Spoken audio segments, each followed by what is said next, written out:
आज का deep dive एक ऐसी रिपोर्ट पर है जिसने सच कहूं तो विज्ञान को देखने का मेरा नजरिया ही बदल दिया है।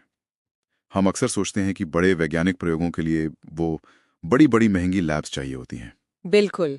लेकिन हमारे हाथ जो सोर्स लगा है वो कहता है कि विज्ञान का खजाना तो कबाड़ में छिपा है।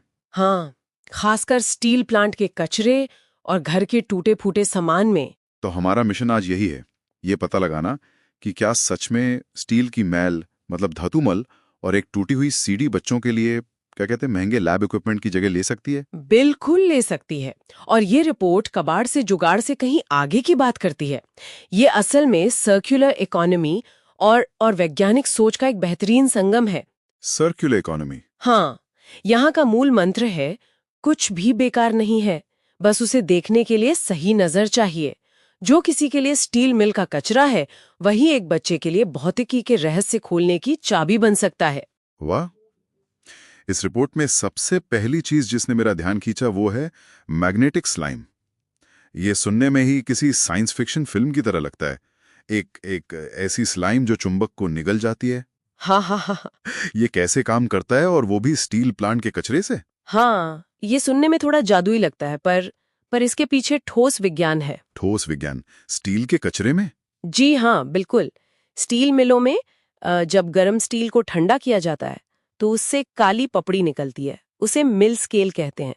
ये पपड़ी असल में मैग्नेटाइट से भरपूर होती है, जो कि एक प्राकृतिक चुंबक है। ओह अच्छा, मैग्नेटाइट। हाँ, तो जब इस पपड़ी के पाउडर को स्कूल वाले गोंद में मिलाते हैं, साधारण गोंद में? जी, साधारण गोंद और पानी में, तो एक ऐसे स्लाइम बनती है जो चुंबकीय हो जाती है। अरे वाह! तो ये महंगे आयरन फाइलिंग्स का एक मुफ्त और मजेदार विकल्प है। ठीक समझे। और इसका असली कमाल ये है कि ये चुंबकीय क्षेत्र जैसी अदृश्य शक्ति को एक तरह से दृश्य बना देती है। अदृश्य शक्ति को दृश्य बना देती हैं? हाँ, बच्चे जब चुंबक को स्लाइम के पास लाते हैं और वो स्लाइम उसकी तरफ खिंचती है, तो वो असल में फील्ड लाइंस के प्रभाव को अपनी आंखों से देख रहे होते हैं, महसूस कर रहे होते हैं। कमाल है। यानी फैक्ट्री का कचरा हमें चुंबकत्व सिखा सकता है। लेकिन क्या हमारे अपने घर में भी ऐसा कोई जादुई कबाड़ पड़ा है? बिल्कुल है। रिपोर्ट में एक टूटी हुई सीडी और टूथपेस्ट के खाली डिब्बे का जिक्र था।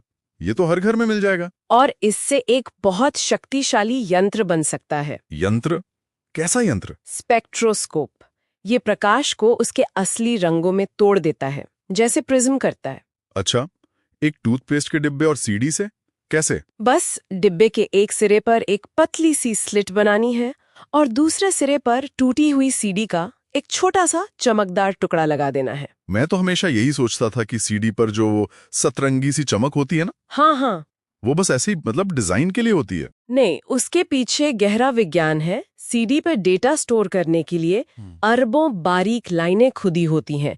ये लाइनें एक डिफ्रैक्शन ग्रेटिंग की तरह काम करती हैं। Diffraction grating? जी, और जब प्रकाश इन लाइनों से टकराकर लौटता है तो वो अपने सारे रंगों में बिखर जाता है। और मजे की बात यह है कि खगोल शास्त्री इसी सिद्धांत से अरबों मील दूर के तारों का तापमान और उनमें मौजूद तत्व पता लगाते हैं। सच में? तो क्या हम इस घर के बने यंत्र से अलग-अलग लाइट्स के बीच का फर्क बता सकते हैं, जैसे पीली स्ट्रीट लाइट और सफेद ट्यूबलाइट में? बिल्कुल। जब आप ट्यूबलाइट को देखेंगे तो आपको पारे की खास हरी और बैंगनी धारियां दिखेंगी, उसका एटॉमिक फिंगरप्रिंट। वाह! चलिए, प्रकाश की तरंगों से अब ध्वनि की तरंगों पर आते हैं। रिपोर्ट में एक और दावा है जो सुनने में थोड़ा उल्टा लगता है। ये कहती है कि स्टील स्लैग यानी धातुमल, वो पत्थर जैसा कचरा, हाँ, वो ध्वनि को रोकने में थर्मोकोल से कहीं बेहतर है। एक मिनट, पत्थर जैसा भारी कचरा थर्मोकोल से बेहतर साउंड प्रूफिंग कैसे कर सकता है? नहीं, आपका सवाल बिल्कुल जायज है। क्योंकि हम तो यही सोचते हैं कि हल्की चीजें बेहतर इंसुलेटर होती हैं, है ना? लेकिन ध्वनि के मामले में कहानी थोड़ी अलग है। अच्छा। ध्वनि एक ऊर्जा है। जब ये ऊर्जा स्टील स्लैग जैसे भारी और खुरदरे कणों से टकराती है तो वो उन्हें हिला नहीं पाती। तो फिर क्या होता है? टकराव और घर्षण के कारण ध्वनि की ऊर्जा गर्मी में बदल जाती है और वहीं खत्म हो जाती है। इसे पार्टिकल इम्पैक्ट डैम्पिंग कहते हैं। तो इन सारे प्रयोगों को जोड़कर देखें तो एक ही बात समझ आती है। नवाचार के लिए बड़ा बजट नहीं, बल्कि दुनिया को एक अलग नजर से देखने की रचनात्मकता चाहिए। बिल्कुल। जो किसी के लिए कचरा है, वो किसी के लिए भौतिकी का उपकरण बन सकता है। बिल्कुल सही कहा। और ये हमें सोचने के लिए एक अंतिम बड़ा विचार दे जाता है।